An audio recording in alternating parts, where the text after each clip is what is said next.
Les Israéliens sont déterminés à faire en sorte que leur État ne soit plus jamais détruit. Masada fut le symbole de la destruction de la Seconde République. Ses défenseurs sont de glorieux héros de l'histoire juive. De nuit sur les versants de Masada, au cours de cérémonies qui inspirent une respectueuse crainte, les nouvelles recrues des forces armées israéliennes prêtent un serment solennel. Masada ne tombera plus jamais. Ils respectèrent leur serment.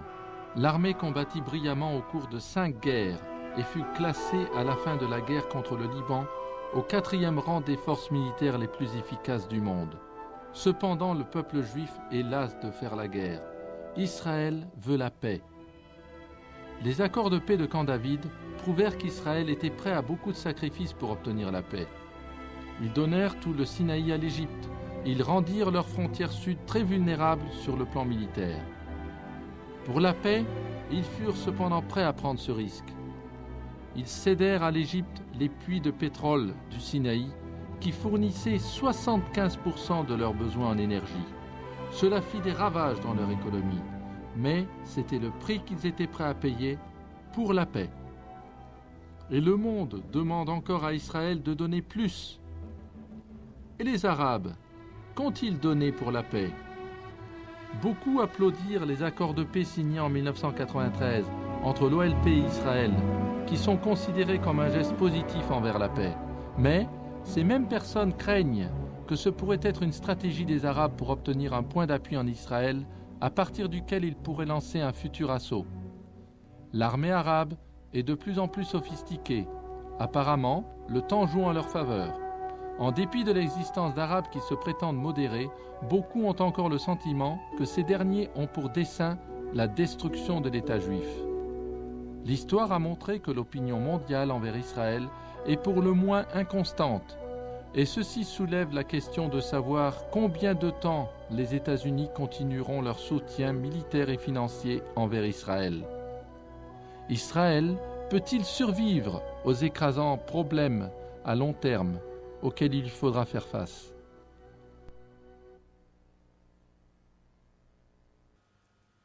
Nous prions tous pour la paix au Moyen-Orient. Les prophètes hébreux nous assurent que la paix dans les conditions les plus favorables pour Israël sera finalement instaurée. Mais cela ne sera probablement pas le résultat direct des accords de paix de décembre 1993 à Washington. Beaucoup d'obstacles sont devant nous, dont l'un des plus importants est à qui revient Jérusalem-Est. Il est possible qu'Israël passe par une période d'échec temporaire. La reprise de l'immigration à grande échelle vers Israël des Juifs en provenance des anciennes républiques soviétiques, d'Amérique du Sud, d'Afrique du Sud, des États-Unis et d'ailleurs résoudra le problème démographique arabe. Comme les autres nations, Israël n'est pas parfait, mais nous pouvons affirmer que l'État d'Israël est né de la providence divine et continuera à être un miracle divin. Ainsi, en soutenant Israël, vous ferez partie de ce miracle. Ce n'est pas une coïncidence que le développement du sionisme et la renaissance de l'État d'Israël se soient produits pendant une période de bouleversements mondiaux sans précédent, de guerres telles que la Première Guerre mondiale, la Deuxième Guerre mondiale, l'opération Tempête du désert, des révolutions telles la révolution bolchevique de 1917 et puis le développement du communisme sur un tiers du globe. Enfin, en 1989 et 1990, la chute de l'Empire communiste et le démantèlement de l'Union soviétique. Des changements sociaux et économiques sans précédent qui continueront à engendrer de grandes vagues d'immigration juive vers Israël. Le prophète hébreu Daniel a parlé d'un temps de détresse tel qu'il n'y en a jamais eu depuis que les nations existent, détresse pendant laquelle la nation d'Israël sera délivrée. Le doyen des historiens, Arnold Toynbee, a pris cette expression biblique, un temps de détresse tel qu'il n'y en a jamais eu depuis que les nations existent, et il a décrit la période actuelle comme un temps de détresse sans précédent.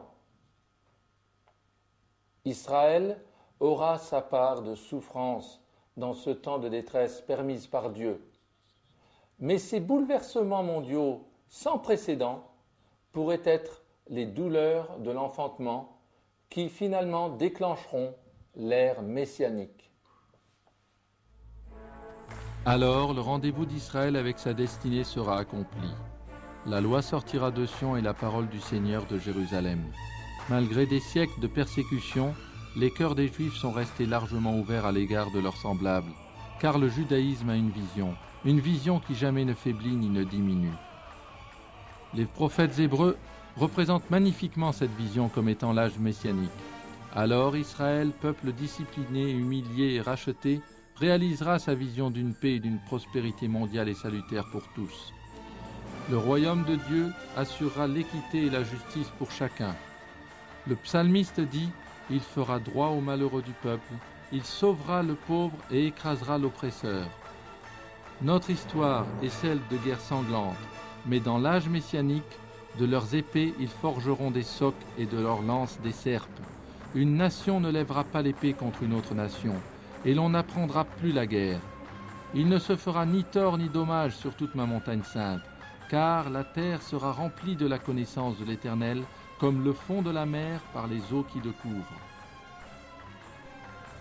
Pensez à la sécheresse destructrice en Afrique et qui a fait mourir de faim des millions de personnes ces dernières années. Les conditions climatiques du royaume permettront à la terre de produire en abondance.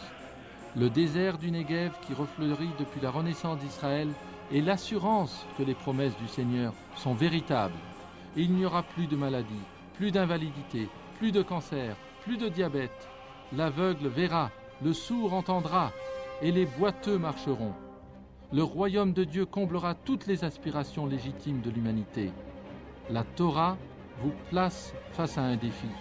Votre héritage juif passe avant toute autre chose. N'oubliez jamais cette réalité vitale. N'en soyez pas contrariés ou n'essayez pas de vous en cacher.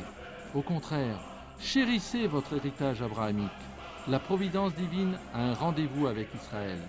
Vous verrez peut-être de votre vivance l'âge messianique introduit lorsque les enfants d'Abraham béniront toutes les nations de la terre. Oui, la Torah sortira de Sion et la parole du Seigneur de Jérusalem. Maintenant que le temps fixé par Dieu où Israël devait devenir une nation est arrivé, réfléchissez profondément à vos responsabilités face à Israël. Les intérêts d'Israël sont-ils vos intérêts? Les besoins du sionisme sont-ils votre préoccupation?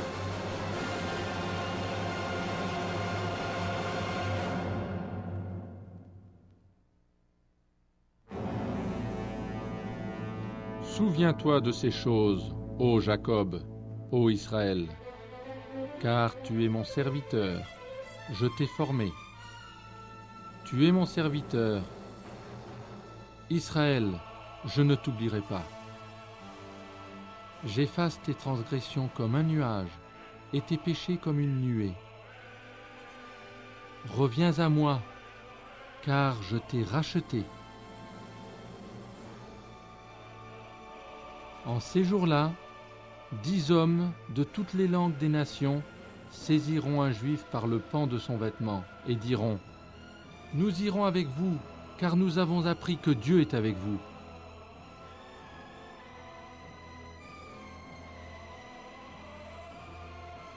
En ce temps-là, on appellera Jérusalem le trône de l'Éternel.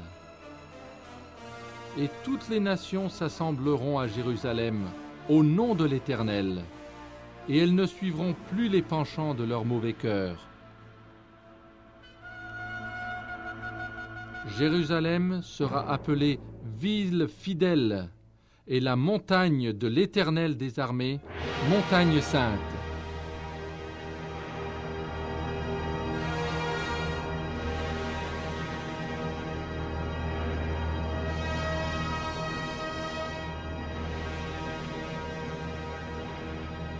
La Torah sortira de Jérusalem, et les nations marcheront à ta lumière.